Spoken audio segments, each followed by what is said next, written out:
It has been said many times before that money makes the world go round, and I for one am inclined to agree. Well, money and oil. The UK budget was announced on the 23rd of March, and of course oil, petrol and fuel duty were big points of debate. UK motorists were pleased to hear that from 6 p.m. Greenwich Mean Time on budget day, a 1p per litre cut in fuel duty was put in place. The fuel duty escalator was scrapped until 2015, and other plans to raise fuel duty were put on the back burner until April 2012. The duty escalator was cancelled as George Osborne, UK Chancellor of the Exchequer, is reported to have said, "It's about doing what we can to help with the high cost of living and high cost of oil."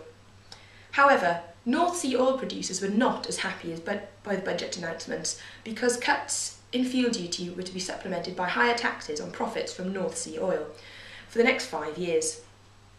At the end of March, Mr Osborne commented that the price of oil has risen 35% in just 5 months. Oil companies are making unexpected profits. This has resulted in the creation of the Fair Fuel Stabiliser, and from the 24th of March the supplementary charge on oil and gas production increased by 12% to 32%, making total tax on oil profits 62%. It is expected to create the £2 billion in tax revenue every year that will be lost by reducing fuel duty by 1p per litre, a sum of money that cannot be readily cut from the UK budget. Yet, adverse effects of this increase are already becoming clear. Valiant Petroleum is apparently reviewing its North Sea oil project, and Statoil are looking at the impact the higher tax level will have on the economics of its new Mariner project. It has also been argued that this increase will result in the loss of jobs, increased fuel imports to the UK, and a drop in investment. Even the CO2 emissions from the oil and gas industry and British industry as a whole will be generating more tax revenue, as a £16 per tonne floor price has been put on carbon to come into play on the 1st of April 2013 and is expected to rise to as much as £30 by 2020. This floor price is of course going to increase government tax revenue, but it could also be a measure to help reduce CO2 emission levels in UK industry.